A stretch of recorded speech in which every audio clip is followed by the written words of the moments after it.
به نام خداوند بخشنده مهربان.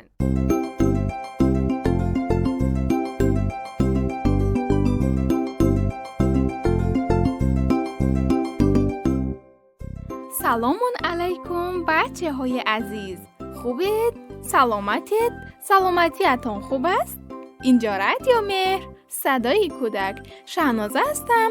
امروز یک قصه آموزنده و جالبی دیگری داریم. شما برای گوش دادن قصه آماده اید؟ پس برویم که گوش بدهیم.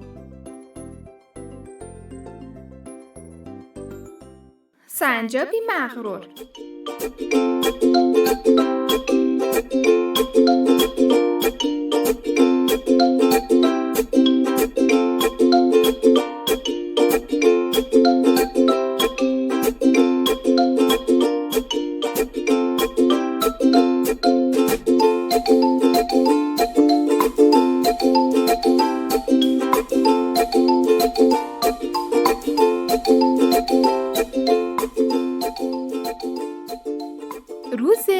روزگاره در یک جنگل بزرگ که پر از درختان سرسبز و بلند، گلهای زیبای رنگ و رنگ داشت، حیوانات زیادی به خوبی و خوشی و آرامش در کناری هم زندگی می‌کردند.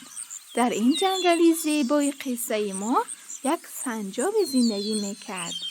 یک روز سنجاب لباس گلگلیش را پوشید و کفش‌های مخملیش را به پایش کرد. کلاه بزرگ و زیبایش را روی سرش گذاشته، کیف می دهکش را در دستش گرفته برای هواخوری و قدم زدن از خانه‌اش به بیرون رفت. سنجاب وقتی راه رفتن سرش را بالا می گرفت. می دانید چرا؟ آخه سنجاب فکر میکرد که هیچ کس به زیبایی و قشنگی و خوبی او در جنگل وجود ندارد و او از همه حیوانات جنگل بهتر است. به خاطر همین خیلی به خودش میبالید و مینازید و مغرور بود. بچه ها تا سنجاب را دیدند که از جنگل رد میشد به طرفش دویدند و سلام کردند، اما سنجاب نگاهی به آنها نکرد. وای، چه بچه های پر سر و صدایه! از سری را هم کنار روید، میخواهم گذرم. بچه ها هم نگاهی به هم کردند و خندیدند. سنجاب رفت تا به میان جنگل رسید، جایی که خرگوش بچه ها آنجا مشغول توپ بازی بودند. در همین زمان یکی از خرگوش بچه ها توپ را برای دوستش پرتاب کرد، اما بچه ها توپ رفت و به صورت سنجاب زد و صورتش را سرخ کرد. سنجاب از شدت درد صورتش داد زد، فریادی کشید و به طرف خرگوش بچه ها رفت و شروع کرد به داد زدن و دعوا کردن آنها. سنجاب همین طوری که گوش خرگوش بچه ها را گرفته بود و می کشید با عصبانیت گفت: با چی جرأتی توپ رو به طرف من پرتاب کردی ها؟ تو خیلی بچه بی‌ادبی هستی. خلاصه بیچاره خرگوش بچه ها گریه کنان به طرف خانه‌شان دویدند. سنجاب دوباره به راهش ادامه داد. میمون بالای یکی از درخت‌های سری راه سنجاب نشسته بود و بنان می‌خورد. بنان یعنی همون موز می‌خورد. یک دفعه موز از دستش رها شد و به زمین افتاد. سنجاب هم از آنجا رد می‌شد، پایش را روی موز گذاشت و لیز خورد و روی زمین افتید. بچه ها میدونید چی شد؟ از سر تا پای سنجاب پیراهن گلگلیش که تا کلاه بزرگ خشنگش و کفش‌های مخملیش همه گلی و لایی شدند.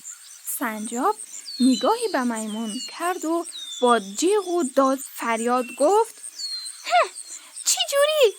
تو چطور جرأت کردی زیری پای من بنان بیاندازی ها؟ تو از قصد این کارو کردی ها؟ ای میمونی به تربیت. میمون همین طور شق شده ماند، هیچی نمی گفت. در همین زمان گاو دید که سر تا پای سنجاب گلی شده است. با یک تیکه پارچه و با یک سطل به کمکش رفت تا لباسش را تمیز کند. گاو پارچه را در آب تر کرده روی لباس سنجاب کشید، اما لباس تمیز نشد بچه ها.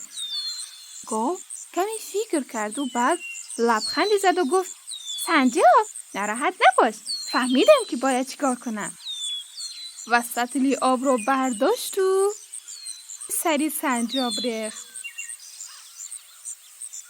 صدای جیغ و داد سنجاب به هوا پیچید. ای گاوی نادان، ای بیادب، ببین چی کار کردی؟ وای لباسم، لباسی نازنینم تر شد. وای که حاضر سرما میخورم. هیچ کدومتون نمیدونید با یک سنجابی زیبا چطور رفتار کنید.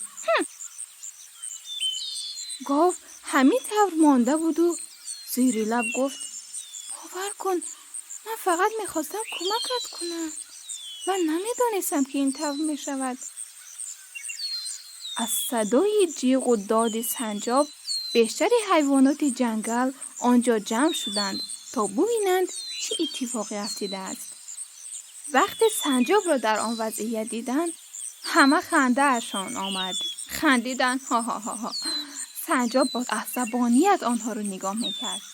خرس گفت سنجاب خدا باید ندهد، چی شده است؟ سنجاب گفت از دست این حیوان ها اصلا به یک سنجابی زیبا احترام نمیگذارند. آن خرگوش بچه های بیادب توپ را به صورتم زدند. آن میمونی بیزیب هم بنان را زیر پایم انداخت. گاو باشد هم سر تا پایم را تر کرد. و بعد سنجاب گریه‌اش آمد. خرس گفت خب سنجاب این که مسئله ای نیست. نه خرگوش بچه ها از قصد به صورت شما توپ زدند، نه میمون از قصد زیر پایت بنان انداخت. گاو هم که میخواست است به شما کمک کند. خوب نیست اینقدر مغرور و از خود راضی باشی.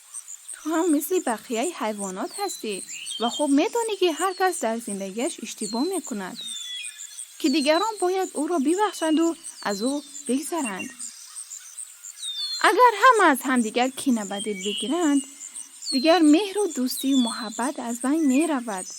همه ما حیوان هستیم و مثل همیم. حالا یکی بزرگ است و دیگری کوچیک، یکی شاخ دارد و یکی دوم. اینها که دلیلی بر خوب بودن نیستند. هر کسی که بیشتر از دیگران گذشت و فداکاری و مهربانی داشته باشد محبت کردن رو فراموش نکند که بهتر از دیگران است.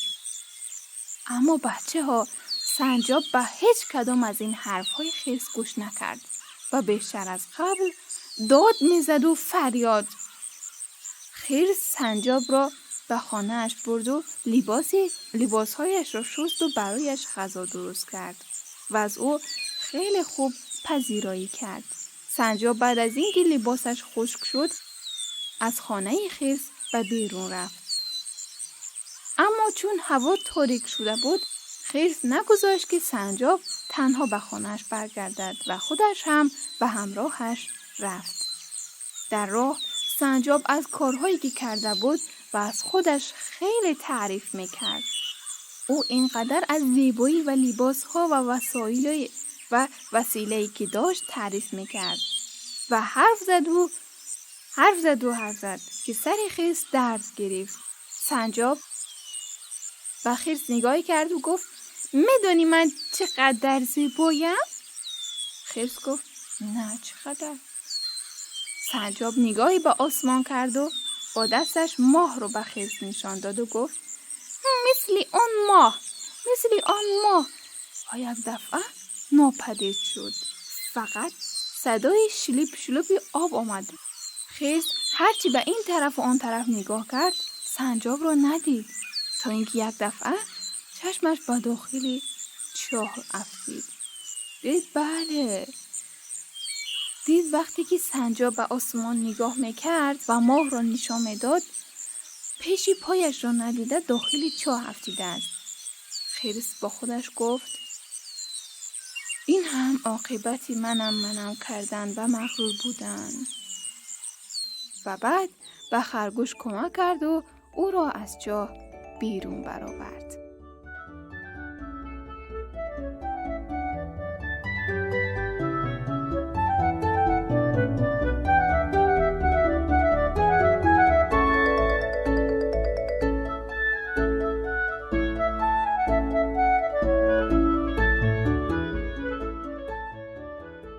بله بچه های عزیز، این بود داستان امروزه ما. امیدوارم از قصه امروزمان خوشتان آمده باشد. تا قصه و داستانی بعدی، خدایا رو نگهدار. خدا حافظ.